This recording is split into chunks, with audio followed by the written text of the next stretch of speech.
Perkenalkan, nama saya Nadia Ursula dari SMA Strategy 1 Yogyakarta.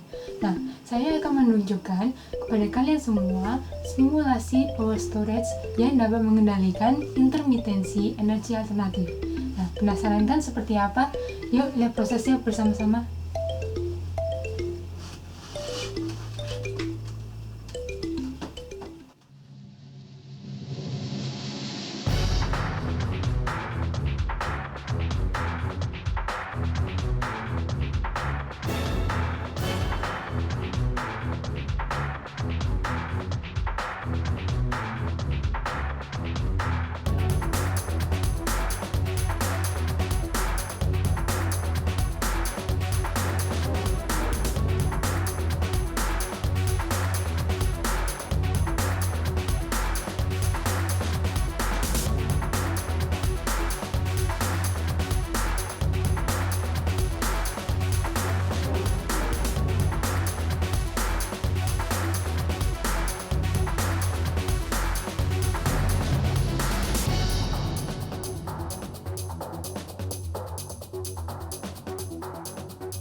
Nah, di sini sudah ada simulasi power storage.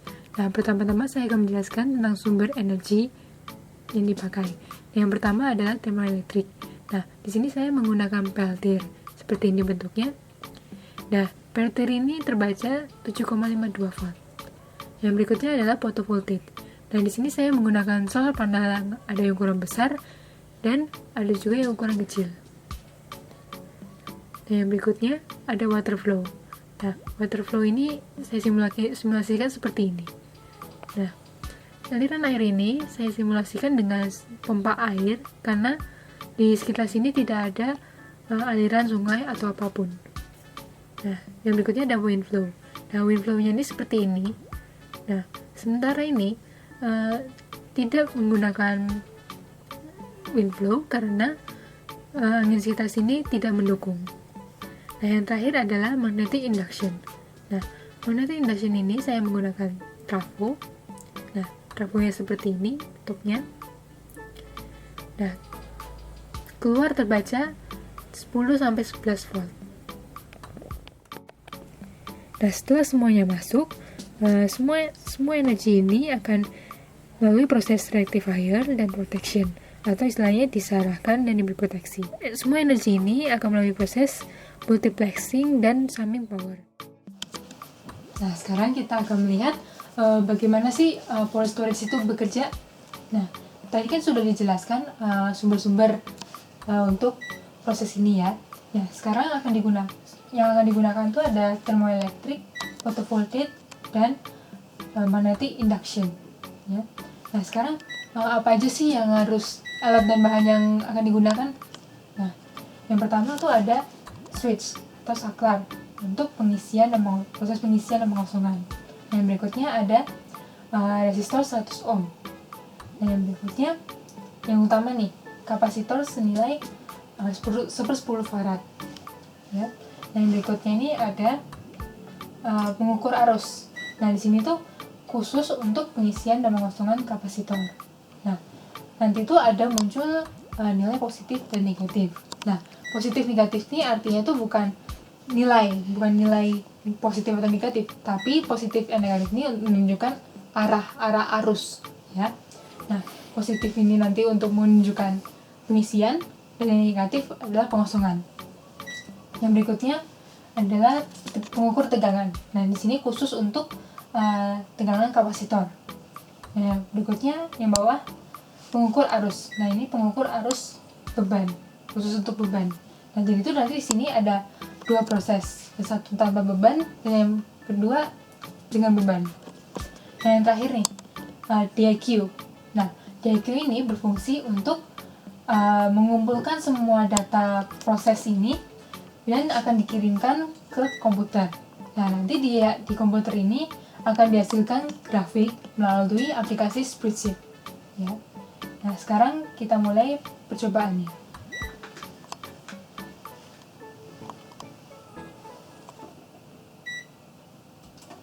Kita mulai pengisian.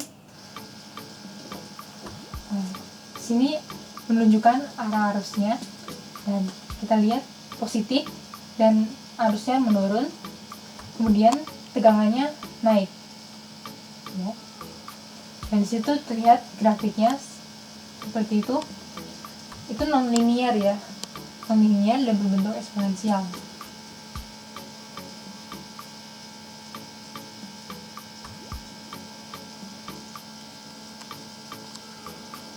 Nah, dia di sini tegangannya itu menuju mendekati ya, istilahnya mendekati tegangan sumber.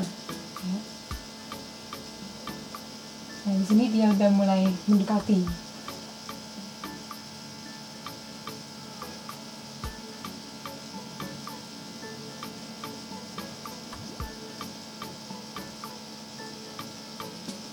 Nah, sekarang kita coba proses pengosongan. Nah, dia arah arusnya berlawanan, dan dilihat juga dari pengukurnya negatif, ya berarti berlawanan ya. Dan arusnya juga sama-sama turun ya. Dan sini tegangannya juga turun ya. Grafiknya menurun juga, non linear juga, non linear eksponensial. Nah, di sini tuh dalam proses pengosongan ini nilai tegangannya itu menuju 0 ya, artinya kapasitor ini tidak bermuatan lagi.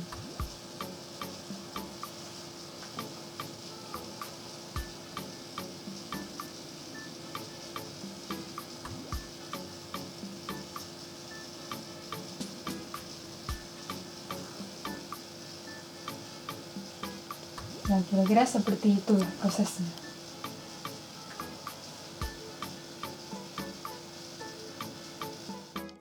Nah, sekarang kita akan coba dengan beban ya. Kita pasang dulu bebannya. Nah, kita mulai proses pengisiannya.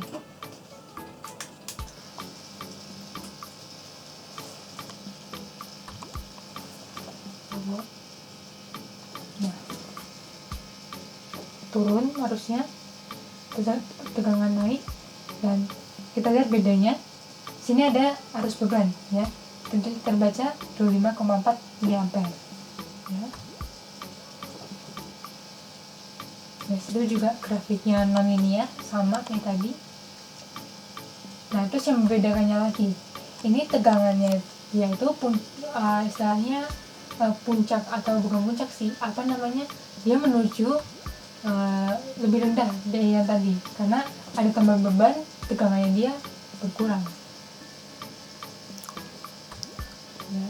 Dia prosesnya lihat bedanya, ini sumbernya 20, sininya sekitar 17 ya. Sekarang kita lihat proses pengosongannya. Nah, arus yang terbaca mulai turun juga, sama turun semua arusnya, tegangannya juga turun, grafiknya juga turun.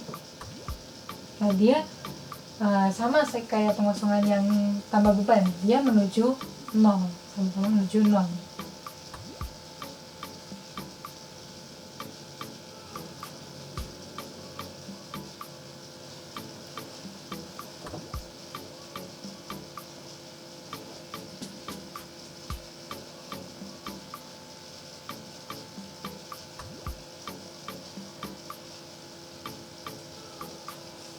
Nah, seperti itulah proses discharge kapasitor, beban dan tambah beban.